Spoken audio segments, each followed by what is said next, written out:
Morning, welcome back to Alan's Allotment. It's the 20th of May 2023. The weather outside is beautiful. What a lovely change. If anything, it's a little bit too hot for my liking. However, I'm going to have this cup of coffee. I just got up to the allotment now. I'm just going to have this cup of coffee, and then today I'm going to make a start on part 1 of putting up the new 6 metre by 3 metre polytunnel. So grab yourself a brew and join me as we go through the video. Right, so I'm over in the garden now, and I'm pleased to say I've been coming up through the week after work and things are looking quite nice now. Fingers crossed.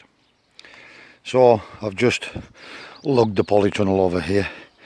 It's 35 kilos and these days that's a bit of a struggle for me. So here it is. Now this is 6 metres by 3 metres and it weighs about 35 kilos. It's probably a 2-man job, but me being me, I'm going to have a go on my own. Tony is coming up tomorrow to help, but I'm not going to rush this.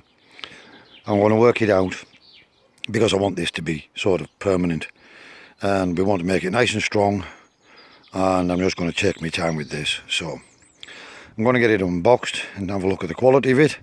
This is the one that I said was only £139. I said 139 quid. Now for the size of this, you couldn't buy wood to make a structure that size, I can tell you. So let's see if it is actually value for money. And here it is. So we've got it unboxed. Your standard cover that comes with these. Again, just bear in mind when you're buying these two polytunnels, you're only going to get 12 months, 2 years perhaps at best out of these. Some are better than others, you might get longer. But here's all the gear. It is galvanised steel. It's only about 0.6 of a mil thick, but it is 25mm tubing. Standard 1-inch tubing, which is what my very first polytunnel over there was. So and that stood a number of years. So again, if we put it up right, hopefully it'll see me out. Right, so we've got everything laid out now. These are numbered. So you've got your top part of the arch is number 6. Your support stanchions are number 7. You have to look carefully for the numbers, mind. Some of them are printed and some are not. Then we've got number 2s and number 1s, number 4s. This one here is number 3 and some more 4s. Sorry, no, they must be 5s.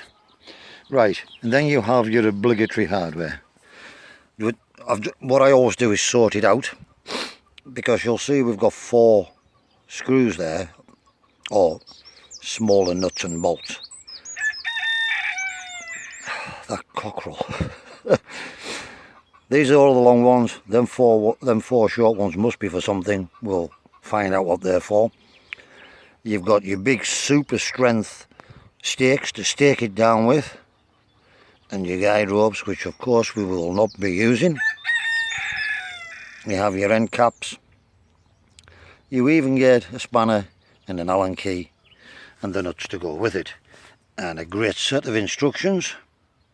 But to be perfectly honest, if you follow the numbers on these diagrams, it's self-explanatory. Right, it's time for an update.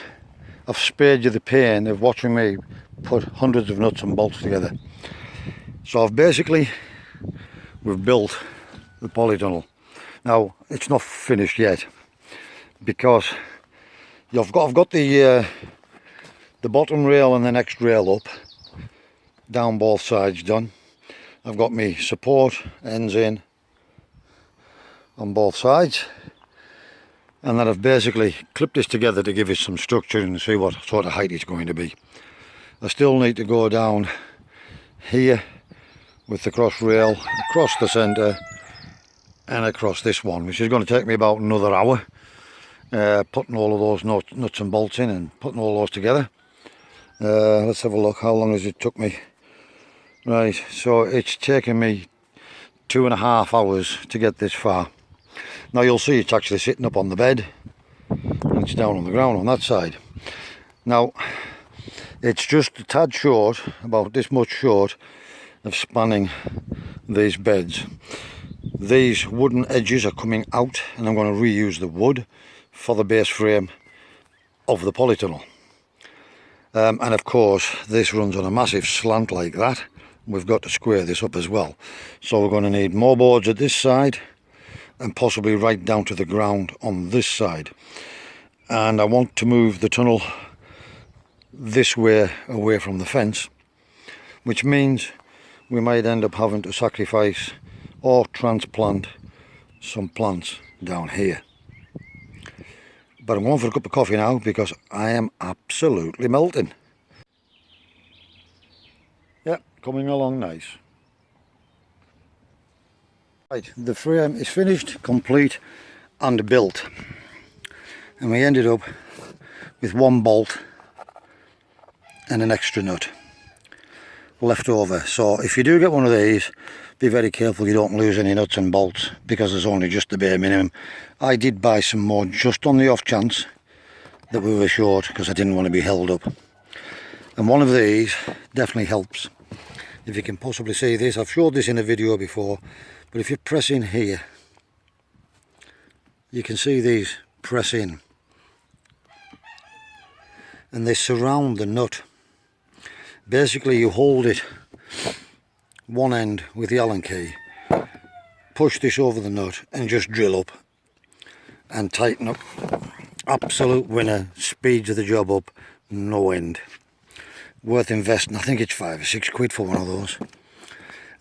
We won't be using these super duper anchor pegs, as I said.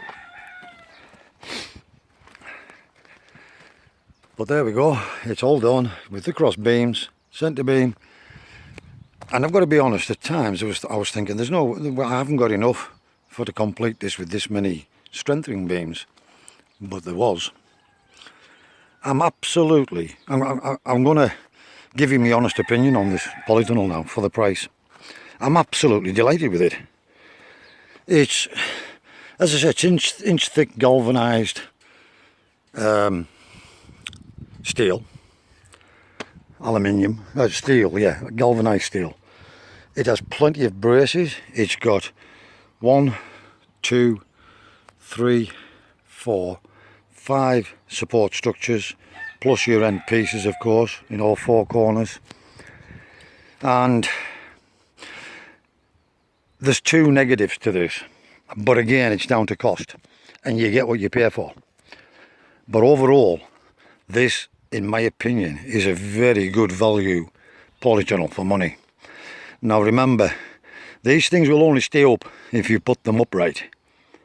If you're going to buy one of these and sit it on an allotment and just sit it there and hope for it to survive, it's not going to survive. That's the end of. It will not survive. It's not designed for that. But if you anchor it down correctly, as you've seen in previous videos with me others, they stand at least a good chance. Right, that's it, I'm done for the day. There's some kids playing in the quarry on the motorbikes, so hopefully you're going to be able to hear me. Just before I said there was 2 negatives to the polytunnel, and it's not a biggie. It's what you would expect because of the price range. So first of all, you'll have noticed with the front and the back of the tunnel, there was no strengtheners, it was just wide open. Okay, so obviously we're going to do with this one what we normally do. We're going to put in framing for doors, and we're going to put the scaffolding boards down one side, and we're going to anchor it all down. I will be able to save a little bit on timber this time because I'm keeping one side on the ground. I'm going to dig a little trench and drop the cover in there. It won't be a lot of hard digging in there because it's not too bad digging, I think. And anyway, Tony's here tomorrow. He can do it. For that matter, we might not even get the cover on tomorrow because there's all the wooden framework to do. So we'll see how we get on. But I'll need Tony to sort of hold it up while we get these scaffolding boards underneath, get them buried in, get some big posts buried in, and then get it screwed down to the scaffolding boards. So you'll see how that all pans out in the next video. The two negatives I was referring to is, as I said, one is that either end there is no support structures. A crossbar or two crossbars across the back would have been just the finishing touches, but overall that is a very good polytunnel for the price. It's one of those rare occasions where you get something better than you far better than you expected for the price. So yeah, I'm delighted with it. And as I said, we'll put the framing in to strengthen that. And the other negative, if there is one, it isn't really, is that it starts to arch round pretty low down. You haven't got the vertical sides and then the peak, but then that adds more strength to it. So it isn't a biggie, and I'm not going to be growing great big tall crops in there, or at least that's not my intention. But there will be lots of netting on this one on the front and back as well, with the ability to put some coverings over in winter. So as I say, this is going to be a slightly different design to the others, but just keep watching. Watch out for episode 2, and there may even be an episode 3 before it's done. As always, wherever you are in the world, please stay safe, be practical, keep yourselves out of harm's way, ignore the beard this time, and we'll see you again in the next video, and thanks for watching.